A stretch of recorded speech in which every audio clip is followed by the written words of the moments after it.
नमस्कार दोस्तों, स्वागत है आप सभी का माजिद एजुकेशन पर। तो अभी अपन यूनिट स्टार्ट करते हैं, यूनिट 9 नाभिक। डीप में तो जाएंगे नहीं, आपको पता टाइम नहीं है, बहुत शॉर्ट में और चीज़ें क्या क्या है वो अपन अच्छे से समझ लेंगे ताकि न्यूमेरिकल मोस्टली हो जाएंगे। ठीक है, अब देखो, आप सभी ने एक चीज़ सुनी भी होगी पहले भी कभी कि E = mc², बहुत बार सुना होगा E = mc²। तो आइंस्टीन ने क्या बोला कि भाई आइंस्टीन के अनुसार द्रव्यमान और ऊर्जा में कुछ संबंध होता है। आइंस्टीन ने बोला कि भाई द्रव्यमान और ऊर्जा में कुछ ना कुछ संबंध होता है। आइंस्टीन ने कहा कि द्रव्यमान ऊर्जा के समतुल्य है और ऊर्जा द्रव्यमान के समतुल्य है। ऊर्जा को द्रव्यमान में बदल सकते हैं और द्रव्यमान को ऊर्जा में बदल सकते हैं। समझ गए? यानी कि द्रव्यमान और ऊर्जा को एक दूसरे में बदल सकते हैं। समझ गए? अपन ऊर्जा को द्रव्यमान में और द्रव्यमान को ऊर्जा में बदल सकते हैं, यानी कि द्रव्यमान और ऊर्जा में आपस में एक संबंध है। वो क्या है? E = mc²। यदि कोई द्रव्यमान m है, ठीक है, तो उसकी ऊर्जा क्या होगी? E = mc²। जहाँ पे c क्या है? जो प्रकाश है उसकी चाल है। जो प्रकाश की चाल कितनी होती है? 3 × 10⁸ मीटर प्रति सेकेंड। कितनी होती है? 3 × 10⁸ मीटर प्रति सेकेंड। तो अब आइंस्टीन ने क्या कहा कि भाई आइंस्टीन ने कहा कि द्रव्यमान प्लस ऊर्जा सदैव संरक्षित रहते हैं। आइंस्टीन ने कहा कि द्रव्यमान प्लस ऊर्जा सदैव संरक्षित रहते हैं। इस जो पृथ्वी है, ये जो ब्रह्मांड है, इस पूरे ब्रह्मांड में द्रव्यमान प्लस ऊर्जा सदैव सुरक्षित रहती है। यानी कि यदि द्रव्यमान बढ़ा तो ऊर्जा क्या होगी? घटेगी। ऊर्जा क्या होगी? घटेगी। और यदि द्रव्यमान घटा तो ऊर्जा बढ़ेगी। समझ गए? ये हमेशा होगा, ये हमेशा होगा। ये सेम चीज़ ऐसे ही, इसको ऐसे समझो। दो द्रव्यमान है, ठीक है, दो द्रव्यमान है। इनको यदि आप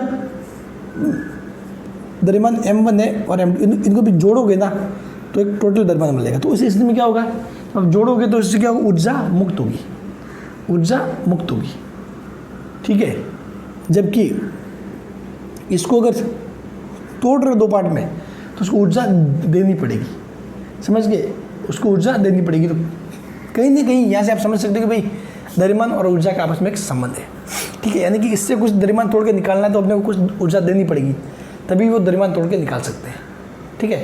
या फिर इसमें कुछ द्रव्यमान जोड़ेंगे तो कुछ ना कुछ ऊर्जा मुक्त होगी इस द्रव्यमान के तुल्य। समझ गए? तो हमेशा द्रव्यमान और ऊर्जा में कुछ ना कुछ संबंध होता है। E = mc²। E = mc², ये याद रख लेना खोपड़ी में। अगर समझ में आए नहीं आए, इसको खोपड़ी में बिठा लेना। E = mc², ठीक है। द्रव्यमान और ऊर्जा में ये संबंध होता है, ठीक है। तो अब देखो एक और चलो चीज़ समझते हैं भाई। ये कोई बड़ा सा द्रव्यमान है, ठीक है, ये बड़ा सा द्रव्यमान है m। अब इसमें से यदि मैं एक छोटा सा द्रव्यमान स्मॉल m काट के ले लूँ, मैंने यदि स्मॉल m काट के ले लिया, ठीक है, तो इस स्मॉल m को काटने से निकालने के लिए, यानी काट कर निकालने के लिए अपने आप तो निकलेगा नहीं, मेरे को कुछ ना कुछ ऊर्जा देनी पड़ेगी। मेरे को कुछ ना कुछ ऊर्जा देनी पड़ेगी। वही ऊर्जा क्या हो जाएगी? E = mc²। वही ऊर्जा क्या होगी? E = small m mc²। तो ये अगर मैं इससे द्रव्यमान अलग करूँगा तो मुझे ये ऊर्जा इसको देनी पड़ेगी, तब जाके ये m अलग हो पाएगा, स्मॉल m, ठीक है। और अगर मैंने माना कि पहले से कोई द्रव्यमान m है और इसमें मेरे को छोटा सा स्मॉल m जोड़ना है, तो क्या होगा? इसको कुछ ऊर्जा मुक्त करनी पड़ेगी, तभी ये इससे आगे जुड़ पाएगा। और वो मुक्त की हुई ऊर्जा कितनी होगी? वो भी होगी E = mc²। समझ गए? ऐसे रहेगा। यानी कि आप बहुत सारे द्रव्यमान को जोड़ रहे हो, ठीक, तो ऊर्जा मुक्त होगी। और जब द्रव्यमान को तोड़ रहे हो, ठीक है, तो उसके लिए ऊर्जा आपको देनी पड़ेगी। तो उसके लिए आपको ऊर्जा देनी पड़ेगी। तो कुल मिला क्या होता है? द्रव्यमान और ऊर्जा में संबंध रहता है। यानी कि जब द्रव्यमान बढ़ेगा तो ऊर्जा घटेगी और ऊर्जा बढ़ेगा तो द्रव्यमान घटेगा। यानी कि कुल मिला के द्रव्यमान प्लस ऊर्जा इस ब्रह्मांड में सदैव सुरक्षित रहते हैं। द्रव्यमान प्लस ऊर्जा, समझ गए? E = mc²। अब कुछ चीज़ें हैं, एक चीज़ आपको याद रखनी है, 1 AMU यानी कि 1.66 × 10⁻⁷ kg atomic mass unit. AMU होता है एटॉमिक मास यूनिट, आपने केमिस्ट्री में पढ़ा भी होगा अच्छे से, इसमें कोई दिक्कत वाली बात नहीं है। 1 AMU यानी कि 1.66 × 10⁻⁷ kg होता है। अब जैसे कि मैं बोल दूँ कि भाई मास ऑफ न्यूट्रॉन, कि भाई न्यूट्रॉन का द्रव्यमान कितना होता है, तो बहुत बार ऐसे आ जाएगा एग्जाम में कि 1.008 AMU है, तो 1.008 AMU को जब आप किलो में बदलना पड़ेगा तो क्या क्या करोगे, AMU को जो लिख दोगे 1.66 इंटू 10⁻27, तो यानी कि 1.008 इंटू 1.68 इंटू 10⁻27 kg का गुणा करोगे तो ये मास ऑफ न्यूट्रॉन आ जाएगा। अब आपको ये चीज़ें तो याद रखनी है, मास ऑफ न्यूट्रॉन ये इतना याद रखना है, ये वाला मास ऑफ प्रोटॉन याद रखना है, और मास ऑफ इलेक्ट्रॉन यानी कि न्यूट्रॉन, प्रोटॉन और इलेक्ट्रॉन का द्रव्यमान ये आपको याद रखना है। ठीक है, हमेशा न्यूट्रॉन भारी होता है, फिर उसके बाद प्रोटॉन और उसके बाद इलेक्ट्रॉन, ये द्रव्यमान का क्रम है, ये आपको याद रखना तीनों। ये वाला, ये पीछे वाला AMU में तो हमेशा एग्जाम में अगर कुछ ऐसा सवाल आता है तो आपको दे देंगे कि भाई न्यूट्रॉन का द्रव्यमान इतना AMU है, लेकिन आपको AMU वाला ये याद रखना। फिर वो अगर कुछ भी देंगे ना कि भाई न्यूट्रॉन का द्रव्यमान अगर 0.66 या कुछ भी दूसरा तत्व दे दिया, कुछ भी चीज़ कि भाई 0.10 AMU है, तो वो 0.10 AMU तो वो देंगे, लेकिन उस AMU को किलोग्राम में बदलने के लिए आपको ये याद रखना जरूरी है कि 1.66 इंटू 10⁻27 kg। अगर वो 10 AMU दे दिए तो उसको 10 से गुणा करोगे तो 16.6 इंटू 10⁻27 kg ऐसे हो जाएगा। ठीक है, तो एक तो AMU वाला ये, और mass of neutron, mass of proton, mass of ये रखना है, ये याद रखने की जरूरत नहीं है। ठीक है, ये याद रखने की जरूरत नहीं, ये आपको एग्जाम में दे देंगे। ठीक है, तो ये हो गई। अब नेक्स्ट कुछ चीज़ें थोड़ा सा और पढ़ते हैं, फिर उसके बाद अपन पढ़ेंगे नाभिकीय, जो ही अपनी बंधन ऊर्जा है उसके बारे में अपन बात करेंगे। ठीक है, अपन पॉइंट टू पॉइंट ही रहेंगे, ज़्यादा डाइवर्ट नहीं होने वाले। अब देखो इंपोर्टेंट चीज, एक सिंबल आपने देखा होगा ऐसे ZXA कुछ ऐसे। ठीक है, तो यहाँ पर क्या होता है, X क्या होता है, तत्व का रासायनिक प्रतीक, जैसे कि अपन लिखते हैं C612 ऐसे लिखते हैं ना। ठीक है, तो X क्या होता है, तत्व का रासायनिक प्रतीक यानी कि C, कि भाई ये क्या है, कार्बन है, हाइड्रोजन है, ऑक्सीजन है, जो भी है। ठीक है, Z क्या है, तत्व का परमाणु क्रमांक। ठीक है, A क्या होती है, द्रव्यमान संख्या, N होती है न्यूट्रॉन की संख्या, जहाँ पे A होता है Z+N, इसको बोलते हैं न्यूक्लियन। न्यूक्लियन क्या होते हैं, न्यूट्रॉन प्लस प्रोटॉन। न्यूक्लियन क्या होता है, न्यूट्रॉन प्लस प्रोटॉन। वो कहाँ पे होते हैं, नाभिक में होते हैं। ठीक है, कहाँ पे होते हैं, दोनों नाभिक में होते हैं, दोनों कहाँ पे होते हैं, नाभिक में। ठीक है, तो ये जो A है, ये जो द्रव्यमान संख्या वो एक्चुअली में किसका द्रव्यमान मतलब दिखाता है, नाभिक का द्रव्यमान। किसका दिखाता है, नाभिक द्रव्यमान। यदि N बड़ा हो Z से, यानी कि न्यूट्रॉन की संख्या नाभिक में यदि न्यूट्रॉन की संख्या इस प्रोटॉन की संख्या Z जो परमाणु क्रमांक है वो रियल में क्या होता है, प्रोटॉन की संख्या भी होती है। क्या होता है, वो रियल में प्रोटॉन की संख्या भी होती है। ठीक है, तो यदि N बड़ा है Z से तो नाभिक अस्थायी होते हैं। अस्थायी यानी कि रेडियो एक्टिव, वो क्या बन जाएगा, रेडियो एक्टिव। ठीक है, इसको पहले आगे समझेंगे क्यों होता है ऐसा, तो वो बन जाता है अस्थायी, वो बन जाता है रेडियो एक्टिव। यदि N बड़ा है Z से तो नाभिक क्या हो जाएगा, अस्थायी, रेडियो एक्टिव, यानी कि न्यूट्रॉन ज़्यादा होते ही नाभिक अस्थायी हो जाता है, रेडियो एक्टिव हो जाता है। ZXA simple. बाकी ये चीज़ें तो आप अपनी केमिस्ट्री में ऐसी किसी पढ़ी होगी। ठीक है, अब चलिए अब बढ़ते हैं थोड़ा सा आगे। अब देखो एक सवाल कि भी 1 मिलीग्राम पदार्थ के समतुल्य ऊर्जा ज्ञात कीजिए। तो द्रव्यमान कितना दिया हुआ है, M = 1 मिलीग्राम। पहले तो इसको सही बदलो, 1 मिलीग्राम यानी कि मिली की जगह क्या आ जाएगा, 1 × 10⁻³ ग्राम, -3 ग्राम। अब आपको पता है इस ग्राम को भी आपको बदलना पड़ेगा किलोग्राम में, तो 1000 से भाग दोगे, 1000 से भाग यानी कि घात 10⁻³ तो 1 × 10⁻6 kg, 1 × 10⁻6 kg। अब आपको पता है E = क्या होगा, E = mc²। m कितना दिया हुआ है, 10⁻6 इंटू C कितना हुआ, 3 × 10⁸ का स्क्वायर, 10⁻6 इंटू 9 तो 10⁻16। देखो कितना जाएगा, 9 × 10⁻10 किस में आएगा, जूल में। ऊर्जा है तो किस में आएगी, जूल में। तो ये तो 1 मिलीग्राम जो द्रव्यमान है वो कितनी ऊर्जा के समतुल्य होता है, 9 × 10⁻10 जूल के समतुल्य। ठीक है, अब देखो एक बात आपको फिर से बता दूं कि ये चैप्टर का नाम, यूनिट का नाम क्या, नाभिक है। तो अपनी सारी बात नाभिक के अराउंड ही घूमने वाली है। ठीक है। अपन जो परमाणु के अंदर इलेक्ट्रॉन होता है उसकी बात नहीं करेंगे यहाँ पर बात किसकी करेंगे, सिर्फ और सिर्फ नाभिक की। भाई नाभिक स्थायी है या नहीं है, नाभिक में क्या क्या चीज़ें हो सकती है, उसकी ही बात चलेगी, ठीक है। तो मैं जो भी चीज़ बता रहा हूँ बस नाभिक मान के ही समझना, ठीक है। हाँ, कभी ना भी बोलूँ तो द्रव्यमान शक्ति या हानि, सबसे पहला टॉपिक भी है आपके सिलेबस में, द्रव्यमान शक्ति हानि। इसको अच्छे से समझ लो, इसको अच्छे से समझ लोगे ना, आगे अपने आप काम हो जाएगा आसान।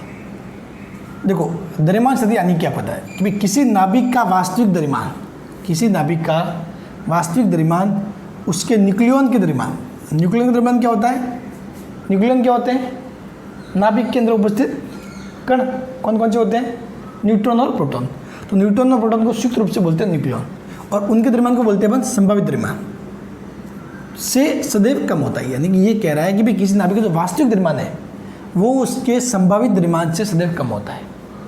वास्तविक द्रव्यमान संभावित द्रव्यमान से सदैव कम होता है। और संभावित द्रव्यमान कहाँ से आता है, किससे आता है, जब हम कैलकुलेशन करते हैं उससे। द्रव्यमान के इसी अंतर को बोलते हैं द्रव्यमान शक्ति। द्रव्यमान में इसी अंतर को बोलते हैं द्रव्यमान शक्ति। अब देखो द्रव्यमान दो तरीके से निकाल सकते हैं, एक कैसे, गणना द्वारा प्राप्त। गणना द्वारा मतलब अगर ये बोल दूँ मैं आपको, कोई आपको ये बोल दे कि भाई एक तत्व आपको ये दिया हुआ है जेड एक्स ये दिया हुआ है, ठीक है, तो आप इससे ये पता कर सकते हो कि भाई इसमें कितना है प्रोटॉन, कितने हैं न्यूट्रॉन, ये पता कर सकते हो। फिर आप प्रोटॉन और न्यूट्रॉन का संयुक्त द्रव्यमान निकाल लोगे, ठीक है। तो वो तो हो जाएगा, यानी कि इसको पहले तो निकाल दोगे किसका द्रव्यमान, प्रोटॉन का, फिर निकाल दोगे न्यूट्रॉन का, फिर उसके बाद जोड़ दोगे। तो इसलिए मैंने लिखा समेशन स्मॉल एम, यानी कि दोनों का द्रव्यमान निकाल के जोड़ दोगे। वो तो होगा किससे आया, गणना द्वारा, कैलकुलेशन द्वारा, जिसको बोलेंगे बस संभावित द्रव्यमान, इसको बोलेंगे संभावित द्रव्यमान। फिर दूसरा तरीका और होता है जो वास्तविक होता है कि भाई सही एकदम एग्जैक्ट उसका द्रव्यमान कितना है वो निकाल सकता है, वो होता है द्रव्यमान स्पेक्ट्रोग्राफ। द्रव्यमान स्पेक्ट्रोग्राफ आपको पता होगा, आपने कहीं पढ़ा होगा तो ठीक है, इससे आप नाभिक का द्रव्यमान निकाल सकते हो। तो इससे जो प्राप्त होता है वो होता है वास्तविक, इससे प्राप्त होता है वो होता है वास्तविक। ये वास्तविक हमेशा कम होता है जो बस संभावित अपने को जो गणना करके मिलता है उसके। आपको एग्जाम में हमेशा ये गणना द्वारा प्राप्त निकालना होगा आपको, इसके लिए कैलकुलेशन आपको करनी होगी, ये आपको दिया होगा, ये आपको दिया होगा, क्योंकि वास्तविक आप वहाँ एग्जाम में ये स्पेक्ट्रोग्राफ लेके नहीं बैठ सकते और ना निकाल सकते, ठीक है। तो ये आपको दिया होगा, ये आपको निकालना पड़ेगा, ठीक है। फिर उसके बाद आप द्रव्यमान शक्ति निकाल सकते हो। तो देखो क्या होगा, द्रव्यमान शक्ति मैंने लिख दिया delta M is equal to summation of M minus M. तो एम तो क्या वास्तविक, यानी कि एक ही बार में वो आपको दे देंगे कि भाई हाँ वास्तविक द्रव्यमान ये है, तो लिखना है ये समेशन ऑफ, इसलिए लिख रहा है क्योंकि ये क्या है, प्रोटॉन और न्यूट्रॉन, ए माइनस जेड क्या होता है, न्यूट्रॉन होता है, इन दोनों से मिलकर बनना होता है, ठीक है। तो समेशन ऑफ एम यानी कि इस जो प्रोटॉन है उसका द्रव्यमान, यानी कि यदि जेड एक्स से कोई तत्व है तो उसका द्रव्यमान क्या होगा, क्योंकि उसमें नंबर ऑफ जो प्रोटॉन वो कितने होंगे, जेड होंगे, और M P mass of proton से गुणा कर दोगे तो सारे जो प्रोटॉन है उनका द्रव्यमान आ जाएगा, प्लस न्यूट्रॉन का द्रव्यमान, ठीक है। प्रोटॉन का द्रव्यमान और इस साइड आ जाएगा न्यूट्रॉन का द्रव्यमान, दोनों का योग करके निकालोगे, वो आएगा किसके द्वारा, गणना द्वारा। तो न्यूट्रॉन क्या होंगे, ए माइनस जेड न्यूट्रॉन और मास ऑफ न्यूट्रॉन से गुणा कर दो, तो ये हो जाएगा संयुक्त द्रव्यमान किसका, प्रोटॉन और न्यूट्रॉन, यानी कि न्यूक्लियन का द्रव्यमान। इसको बोलते हैं संभावित द्रव्यमान। ये कैसे आता है, गणना द्वारा। आप क्या कर रहे हो, वही तो कर रहे हो, गणना, ठीक है। तो फिर आप समीकरण ये लिख सकते हो, delta M is equal to Z M P A minus M. इसको रखने का काम नहीं, सिंपल सी चीज़ है, ठीक है। गणना द्वारा प्राप्त माइनस वास्तविक, ठीक है। तो गणना द्वारा कौन निकालोगे, आप निकालोगे, वास्तविक आपको दिया होगा, ठीक है। तो ये डेल्टा एम यहाँ से आ जाएगा। अब एक बात ध्यान रखना हमेशा, ये इसी बात पे सारी चीज़ें होने वाली आगे। द्रव्यमान शक्ति अधिक, नाभिक अधिक स्थायी। द्रव्यमान शक्ति अधिक, नाभिक अधिक स्थायी, समझ गए। यानी कि द्रव्यमान शक्ति अधिक होगी तो सिंपल सी बात है भाई, देखो द्रव्यमान शक्ति अधिक यानी कि कोई भी नाभिक है, उस नाभिक में द्रव्यमान शक्ति अधिक, द्रव्यमान की हानि अधिक है, तो द्रव्यमान किस किस समतुल्य होता है, ऊर्जा के। तो द्रव्यमान की हानि अधिक है यानी कि ऊर्जा की हानि भी अधिक होगी। और अगर ऊर्जा की हानि अधिक है भाई, किसी में हानि अधिक होना यानी कि ऊर्जा का लॉस होना। यदि किसी भी पदार्थ में ऊर्जा का लॉस होता है तो वो पदार्थ हमेशा स्थायी होता है, समझ गए। इस फिजिक्स में हमेशा एक कॉन्सेप्ट ध्यान रखना, किसी भी स्थिति में किसी भी वस्तु की यदि ऊर्जा ज़्यादा होती है तो वो अस्थायी होता है, और ऊर्जा कम होती है तो वो स्थायी होता है। समझ गए? ये चीज़ आपको पता है। जैसे कि मेरा हाथ में मार्कर है, ये अपनी ऊर्जा की स्थिति में, क्योंकि इसमें स्थिति ऊर्जा है, जैसे मैं छोड़ दूंगा नीचे जाके ठहर जाएगा, क्योंकि इसकी ऊर्जा जीरो हो जाएगी। क्या हो जाएगी? ऊर्जा जीरो हो जाएगी। ठीक है, तो हमेशा वस्तु कोशिश करती है कि वो अपनी उच्च ऊर्जा से निम्न ऊर्जा की स्थिति में जाए, यानी कि स्थायित्व प्राप्त करने की कोशिश करती है। ठीक है, ये अगर उसमें ऊर्जा है तो कहीं ना कहीं उसमें ऊर्जा ज़्यादा है तो वो कहीं ना कहीं अस्थायी है, ऊर्जा कम है तो वो स्थायी होती है। ठीक है, ये फिजिक्स में हमेशा कॉन्सेप्ट याद रखना। तो ये होता है द्रव्यमान स्थिति, ये होता है द्रव्यमान स्थिति। अब इसमें तो कोई दिक्कत नहीं कि कौन सा संभावित दूसरा कौन सा वास्तविक, क्योंकि इसमें बहुत बड़ा कन्फ्यूजन हो जाता है, इसलिए मैंने आपको क्लियर करके बता दिया। ये आपको एग्जाम में दिया होगा और ये द्रव्यमान स्पेक्ट्रोग्राफ से निकाला जाता है। आप इसमें कुछ नहीं कर सकते। आप क्या निकाल सकते हो? सिर्फ ये निकाल सकते हो। कब? जब आपको ये दिया हुआ हो। समझ गए? चलिए एक सवाल करते हैं। अब देखो एक सवाल कि भाई ऑक्सीजन नाभिक दिया हुआ है, यानी कि 8O16, ये होता है ऑक्सीजन के लिए। वास्तविक द्रव्यमान दिया हुआ है 15.99053 AMU। किसमें दिया हुआ है? AMU में।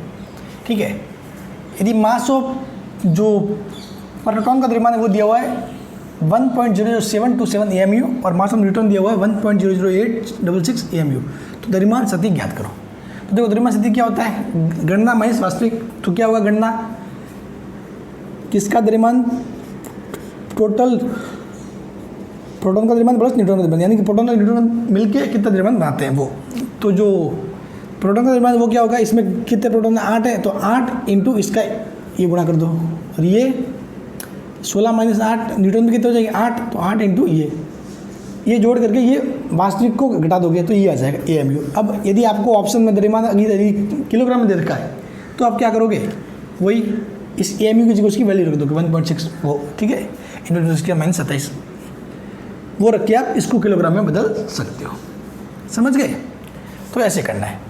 यदि आपको अगर मान लो कि ये नहीं दिया होता, ये नहीं दिया होता, ठीक है, ये नहीं दिया होता, और यदि सिर्फ ये दिया आपके ऑक्सीजन नाभिक का वास्तविक द्रव्यमान ये है, तो फिर आप द्रव्यमान देंगे, तो फिर आप क्या करते हैं? फिर इसकी AMU में नहीं रख के आपको जो वैल्यू याद है किसकी? इसकी 1.67 कितनी 2 इंटू इसके -27 1.674 इंटू इसके -27 kg, और फिर इसको भी आप किस में चेंज कर देते? kg में बदल देते, इसको भी kg में बदल देते, और फिर उसके बाद लास्ट में आपका आंसर वैसे kg में आ जाता। ठीक है, ऐसे करते हैं। लेकिन यदि आपको ये वैल्यू दे रखी है AMU वाली, तो फिर ये जो आपको वैल्यू दे रखी है ना वो आपको लेनी है पहले। समझ गए? अगर नहीं दे रखी है तो फिर वो किलोग्राम में जो याद कर रखा है वो लेना ही है। ठीक है, चलिए, तो उम्मीद है कि आप समझ गए होंगे कि द्रव्यमान स्थिति क्या होती है। अब देखो, अब बात करते हैं बंधन ऊर्जा की। किसकी? बंधन ऊर्जा। ठीक है, तो बंधन ऊर्जा क्या होती है? द्रव्यमान स्थिति डेल्टा M के समतुल्य ऊर्जा को बंधन ऊर्जा कहते हैं। यानी कि अब मैंने बताया कि द्रव्यमान स्थिति कैसे निकालते हैं वो बताया। तो इस द्रव्यमान स्थिति में जो डेल्टा M आता है, उस जो द्रव्यमान स्थिति हुई उस द्रव्यमान स्थिति के तुल्य कुछ ऊर्जा की भी हानि होगी। भाई द्रव्यमान की हानि हुई है तो उसके समतुल्य ऊर्जा की भी हानि होगी, तो उस ऊर्जा को बोलेंगे बंधन ऊर्जा। उसको क्या बोलते हैं? बंधन ऊर्जा। अभी बंधन ऊर्जा क्या है अगर समझे तो देखो, प्रोटॉन और न्यूट्रॉन जब मिलते हैं ना तो नाभिक बनाते हैं। प्रोटॉन और न्यूट्रॉन जब मिलेंगे तो नाभिक बनेंगे, तो नाभिक जब बनेगा तो वो स्थायित्व को प्राप्त करने की कोशिश करेगा, तो उस स्थिति में ऊर्जा को मुक्त करेगा, ऊर्जा को मुक्त करेगा, ऊर्जा देगा। यानी कि जब आप मिलाओगे तो ऊर्जा बाहर निकलेगी, मुक्त होगी, तो उसको बंधन ऊर्जा के तुल्य ऊर्जा मुक्त होती है। ठीक है, और यदि उसको तोड़ना हो, उस नाभिक को तोड़ना हो, यानी कि प्रोटॉन और न्यूट्रॉन को अलग अलग करना हो, तो आपको बंधन ऊर्जा के तुल्य ऊर्जा देनी होगी। तो क्या होगा? न्यूक्लियन मुक्त हो जाए। न्यूक्लियन यानी कि प्रोटॉन प्लस न्यूट्रॉन, ध्यान रखना, न्यूक्लियन यानी कि प्रोटॉन प्लस न्यूट्रॉन। समझ गए? इनको साथ में बोलते हैं संयुक्त रूप से न्यूक्लियन। तो बंधन ऊर्जा क्या है? वो ऊर्जा जो या तो प्रोटॉन और न्यूट्रॉन को मिलाओगे तो मुक्त होगी, या फिर प्रोटॉन और न्यूट्रॉन को तोड़ने के लिए देनी होगी। समझ गए? फिर से, बंधन ऊर्जा वो ऊर्जा या तो जिसको आप प्रोटॉन और न्यूट्रॉन को जो मिलाओगे तो मुक्त होगी, और मुक्त होगी वो स्थायित्व को प्राप्त कर लेंगे, या फिर उसको तोड़ना है तो तोड़ने के लिए वो ऊर्जा देनी होगी, जिससे वो दोनों अलग अलग टूट जाएंगे और अस्थायी टाइप मतलब ऐसे बन जाएंगे। ठीक है, तो वो होती है बंधन ऊर्जा। अब सिंपल शब्दों में समझे तो, अतः ऊर्जा की वह मात्रा जो नाभिक को देने पर उसके समस्त न्यूक्लियन यानी कि प्रोटॉन प्लस न्यूट्रॉन बंधन मुक्त हो जाए। समझ गए? सिंपल से शब्दों में ये कहे तो ऊर्जा की वह मात्रा, कितनी मात्रा दे ऊर्जा की जिससे न्यूट्रॉन और प्रोटॉन नाभिक में से टूट के अलग अलग हो जाए। ठीक है, जो दोनों मिलकर नाभिक बना रहे थे वो टूट के अलग अलग हो जाए। तो ऊर्जा की वह मात्रा जो नाभिक को देने पर उसके समस्त न्यूक्लियन प्रोटॉन प्लस न्यूट्रॉन बंधन मुक्त हो जाए। ठीक है, अब देखो बंधन ऊर्जा मतलब किससे आएगी? डेल्टा एम से आएगी। तो delta E equal to delta M C square. समझ गए? Delta E equal to delta M C square. और डेल्टा ई क्या है यहाँ पर? बंधन ऊर्जा। एक होता है प्रति न्यूक्लियन बंधन ऊर्जा। प्रति न्यूक्लियन बंधन ऊर्जा कुछ नहीं है, इसमें आपको ए से भाग करना है। जैसे कि ये ऐसे होता है जेड एक्स से, ये क्या होता है? जो द्रव्यमान संख्या होती है वो, यानी कि न्यूट्रॉन प्लस प्रोटॉन। तो बंधन ऊर्जा यानी कि प्रति न्यूक्लियन यानी कि एक न्यूक्लियन की बंधन ऊर्जा कितनी होगी? अपन ने जो निकाली वो तो किसकी है? जो सारे जो न्यूक्लियन है उनकी है। अब मैंने माना कि इसमें 7 है प्रोटॉन और 8 है न्यूट्रॉन, तो हो जाएंगे टोटल 15 न्यूक्लियन। तो एक के लिए कितना होगा? तो आपको इस 15 से भाग करना है, इस 15 से भाग करना है, डिवाइड करना है। ठीक है, समझ गए? चलिए, ये हो जाएगा प्रति न्यूक्लियन बंधन ऊर्जा। ये हो जाएगी प्रति न्यूक्लियन बंधन ऊर्जा। लगभग बहुत सारे कॉन्सेप्ट अपन ने कवर कर लिए। चलिए एक न्यूमेरिकल और कर लेते हैं। वो एक न्यूमेरिकल क्या पूछ रहा है कि भाई 3Li7 बनाने में कितनी ऊर्जा मुक्त होगी? पूछ रहा है कि भाई 3Li7 बनाने में कितनी ऊर्जा मुक्त होगी। Li क्या होता है? लिथियम होता है। ठीक है, तो 3Li7 बनाने में कितनी ऊर्जा मुक्त होगी यदि 3Li7 के नाभिक का द्रव्यमान 7.01653 mu है, यदि मास ऑफ प्रोटॉन कितना दिया हुआ है, मास ऑफ न्यूट्रॉन दिया हुआ है, तो प्रति न्यूक्लियन बंधन ऊर्जा भी ज्ञात करो। पहले तो इसने पूछा कि 3Li7 बनाने में कितनी ऊर्जा मुक्त होगी। मैंने बताया कि नाभिक को बनाने में जो ऊर्जा मुक्त होगी वो उसको बोलते हैं बंधन ऊर्जा, या फिर नाभिक को तोड़ने में जो ऊर्जा चाहिए उसको बोलते हैं बंधन ऊर्जा। ठीक है, अगर मैं ऐसे भी पूछता कि 3Li7 को तोड़ने के लिए, बंधन मुक्त करने के लिए कितनी ऊर्जा चाहिए, तो उसको भी बंधन ऊर्जा ही बोलते हैं। ठीक है, तो अगर ऐसे बोले कि नाभिक को जब बना रहे हैं तो कितनी ऊर्जा मुक्त होगी, उसको भी बोलेंगे बंधन ऊर्जा। और नाभिक को जब तोड़ रहे हैं तो जो ऊर्जा है जो देनी होती है उसको भी बोलेंगे बंधन ऊर्जा। तोड़ने पे देनी होती है और जोड़ने पे मुक्त होती है। समझ गए? बाकी होती है वो बंधन ऊर्जा ही। ठीक है, तो बंधन ऊर्जा अपने को पूछा इसने, तो बंधन ऊर्जा निकालोगे कैसे? पहले तो आप निकालोगे अपन जो कैलकुलेशन करते हैं गणना उससे, यानी कि संभावित मान। तो संभावित मान क्या होगा? इसमें 3 क्या है? प्रोटॉन। अब 7 माना -3, 4 क्या हो गए? न्यूट्रॉन हो गए। ठीक है, तो 3 प्रोटॉन का द्रव्यमान प्लस 4 न्यूट्रॉन का द्रव्यमान माइनस जो दिया हुआ है। दिया हुआ क्या अपने को कि भाई यदि नाभिक का द्रव्यमान क्या ये दिया हुआ है, ये अपने को ये यानी कि वास्तविक है। ये क्या है? वास्तविक है। ये क्या हो जाएगा? वास्तविक। अब 3 इंटू ये किसमें दिया हुआ? AMU में दिया हुआ, तो सारा आप AMU में लिख लो, एटॉमिक मास यूनिट। ये गुणा कर दो, ये देखो यहाँ से कुछ आएगा, माना x आ गया, delta M equal to x AMU, ये आ जाएगा x AMU। ठीक है, तो यहाँ से आप बंधन ऊर्जा निकाल लोगे। क्या निकालोगे? बंधन ऊर्जा कितनी आएगी? बंधन ऊर्जा ये कैलकुलेशन आपको करनी है। ठीक है, एग्जाम में कोई सवाल में इतना कॉन्सेप्ट अब नहीं होगा, आपको इनमें मोस्टली कैलकुलेशन में ही मतलब फंसा देंगे। ठीक है, थोड़ा बहुत पॉइंट में कैलकुलेशन अच्छे से करना। सवाल देख के डरना मत, कोई गुणा वगैरह आएगा, घटाना वगैरह आएगा, डरना मत, 2 मार्क्स मिल जाएंगे। ठीक है, आंसर आ जाएगा। ठीक है, बस शांति से करना, धीरे से। ठीक है, इसमें कोई ज़्यादा इतना दिमाग लगाना नहीं पड़ेगा इस चैप्टर में। ठीक है ना, कोई इतना ज़्यादा दिमाग लगाने की जरूरत नहीं है, बस कैलकुलेशन का थोड़ा ध्यान रखना। इस टाइप के सवाल आए तो कैलकुलेशन का थोड़ा सा ध्यान रखना। तो बंधन ऊर्जा क्या हो जाएगी? यदि डेल्टा एम इक्वल कुछ भी मान लो, चलो एक्स से जो भी है जो आता है अपने। ठीक है, तो आप क्या करोगे? फिर बंधन ऊर्जा निकालनी है डेल्टा ई, तो आप क्या करोगे? डेल्टा एम और सी स्क्वायर कर दोगे। अब इस एम को ये एम ई में आया ना, तो पहले इसको चेंज करना पड़ेगा केजी में। तो केजी में क्या चेंज करोगे? एक्स इंटू, अब एम ई की जगह क्या रखो? केजी, तो 1.66 इंटू 10 की घात -27 kg, ये हो जाएगा पूरा। डेल्टा एम कितना हो जाएगा? एक्स इंटू 1.66 इंटू 10 की घात -27 kg। इसको यहाँ रखोगे तो ये आ जाएगा बंधन ऊर्जा, ये आ जाएगा बंधन ऊर्जा। फिर आपको निकालनी है प्रति न्यूक्लियन बंधन ऊर्जा। क्या निकालनी है? प्रति न्यूक्लियन।